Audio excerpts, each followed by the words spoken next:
ನಮ್ಮ ಬ್ಯಾಚುಲರ್ ಜೀವನ ಇದೆಯಲ್ಲ, ಅದು ಯಾರಿಗೂ ಹೇಳೋದು ಗೊತ್ತಿಲ್ಲ. ನೋಡಿ, ಎಲೆಕ್ಟ್ರಿಕ್ ಕುಕ್ಕರ್ ಕೈ ಕೊಟ್ಟು ಇವಾಗ ಅಡುಗೆ ಮಾಡ್ಕೊಳ್ಳೋಕೆ ಏನೋ ಆಪ್ಷನ್ ಇಲ್ಲದೆ ಇದರಲ್ಲಿ ರೈಸ್ ಮಾಡೋಣ ಅಂತ ಬಂದಿದ್ದೀನಿ. ಗೊತ್ತಿಲ್ಲ ರೈಸ್ ಆಗುತ್ತೋ ಇಲ್ವೋ ಅಂತ. ಆಗುತ್ತೆ ಅಂತ ಅಂದ್ಕೊಂಡಿದ್ದೀನಿ. ಬನ್ನಿ ಯಾವ ರೀತಿ ಆಗುತ್ತೆ ಅಂತ ನೋಡೋಣ. ಕೆಟಲ್ನ ವಾಶ್ ಮಾಡ್ಕೊಂಬಿಡೋಣ, ಹೆಂಗನಾಗಲಿ. ಓಕೆ, ವಾಶ್ ಆಯಿತು. ಇದಕ್ಕೆ ರೈಸ್ ಹಾಕೋಣ.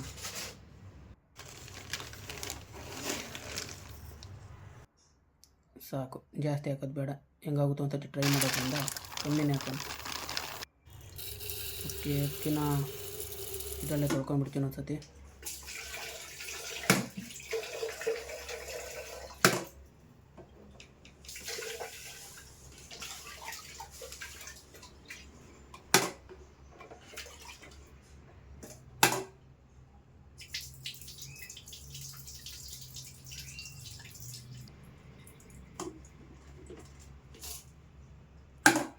ಕ್ಲೀನಾಗಿ ವಾಶ್ ಮಾಡಿದ್ದಾದಮೇಲೆ ನೀರು ಹಾಕೋಣ.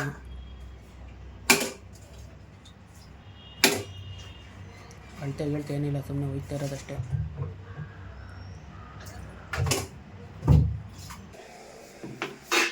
ಉಪ್ಪು ಕಮ್ಮಿನೇ ಹಾಕೋಣ.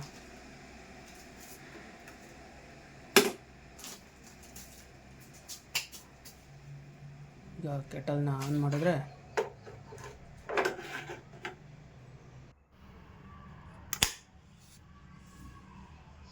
ಓಕೆ, ಸ್ವಲ್ಪ ಬಿಡೋಣ, ನೋಡೋಣ. ಓಪನ್ ಮಾಡೋಣ, ನೋಡ್ತೀನಿ. ಕುದೀತಾ ಇದೆ ಇವಾಗ. ಓಕೆ, ಇನ್ನೊಂದು 5 ನಿಮಿಷ ಬಿಟ್ಟು ನೋಡೋಣ.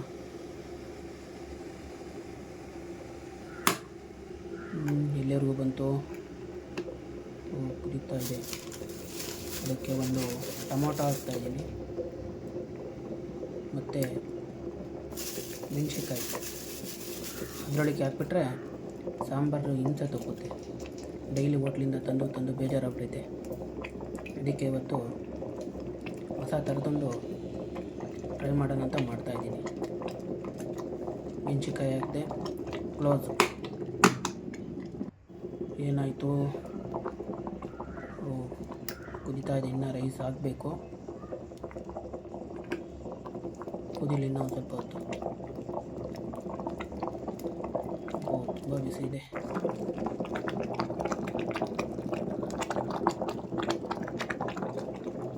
ಒಂದು 5 ನಿಮಿಷ ಬಿಟ್ಟು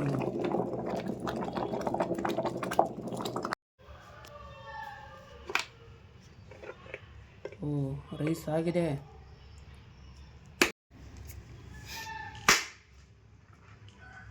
ಇದು ನನಗೆ ಪ್ಲೇಟ್ಗೆ ಹಾಕ್ಬಿಡ್ತೀನಿ. ವಾವ್, ಸೂಪರ್ ಆಗಿದೆ ರೈಸು.